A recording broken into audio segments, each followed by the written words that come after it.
enjoy going to the doctor rather than be anxious about it. Speaking the truth, how to help you maintain how to eat. That was the most important thing.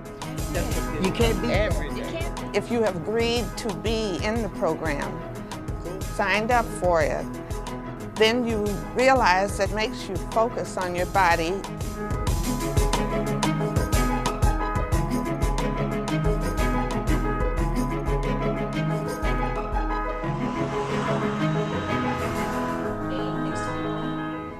The magic of Access is to start engaging, not just when patients walk in our door, but what we call beyond the walls.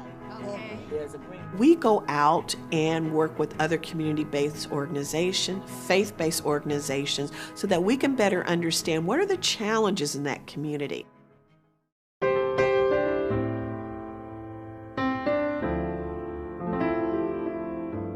The importance of our community health centers is that because they're in the communities, many times we find out patients are diabetic just on routine screenings. Once they are diagnosed, we quickly get them into an educational program so that they can learn about the disease, so that they can thrive and have a lively and productive lifestyle. I was diagnosed, I had diabetes in 1998.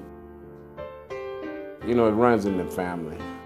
I want to make sure that what we're talking about today is important to you in your life. You look at a person, they go to dialysis and come back, they're so tired and they all drained out. You don't want to be like that. I don't want to be like that, period. First of all, welcome, and thank you for coming. And just being here today is a big deal, and I appreciate your time coming in here. The Diabetes Management Program helps you maintain how to eat, what not to put in your body and what to put in your body. When you found out you had diabetes, what kind of emotions did you have, or how did you feel about that? My certified educator is Shelley, and she makes sure that you're eating the right thing by keep asking you the same question over and over again. And every time you come into class, what did you eat today, Walter? Cut that plate in half, make half that plate vegetables. I like to prepare all my food myself. That's the best thing to do instead of eating that fast food out in the street. You gotta taste it all, man. Your body gotta get adjusted to it. Then you get addicted to it. Every once in a while you try to cheat, and every time you cheat, it messes you up.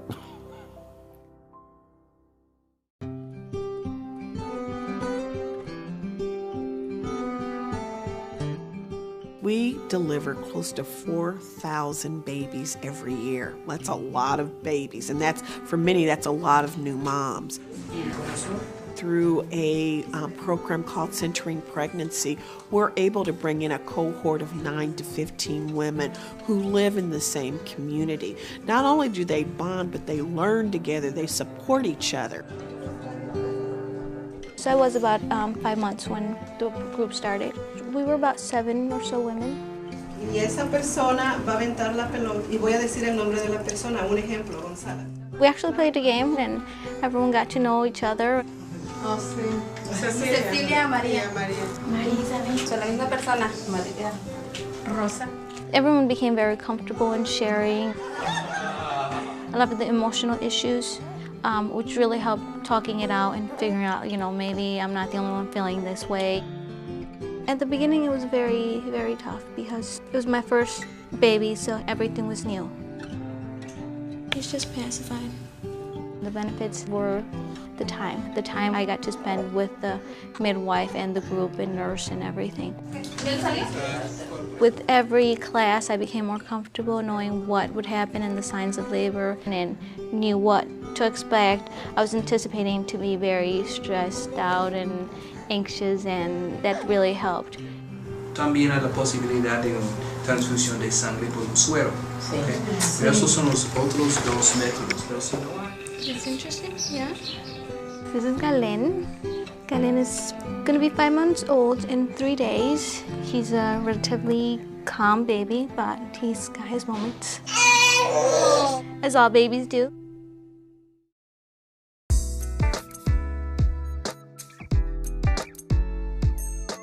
We know that Latina and African American women disproportionately die from breast cancer, more so than their Caucasian counterparts.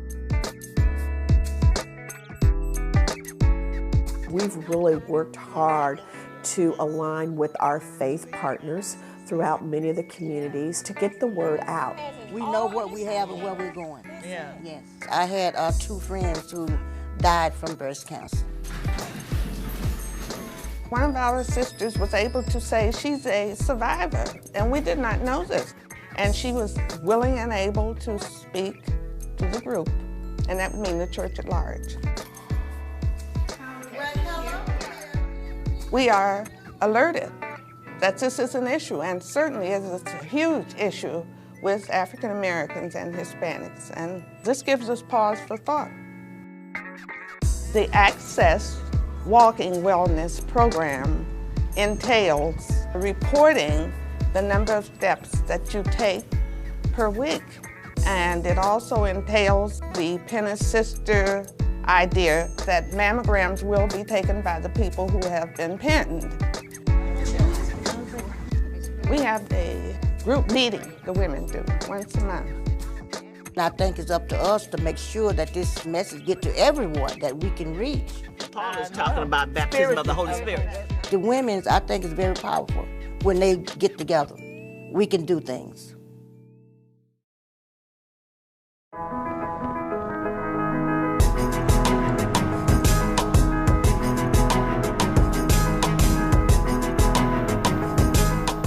There's so many people out here with diabetes. I hope that everybody listen to me and take my advice. Going back to Access and seeing people, it's like going back to see friends. They're excited to see the baby and see how he's doing and how big he's gotten. So it's great. It's rewarding. I feel great camaraderie. But it's just a lot more that I know we can do. And we will be doing much as we can. When we think about the future of Access, it's about us making sure that people can really understand the promise of wellness. It's a possibility. It's going to happen.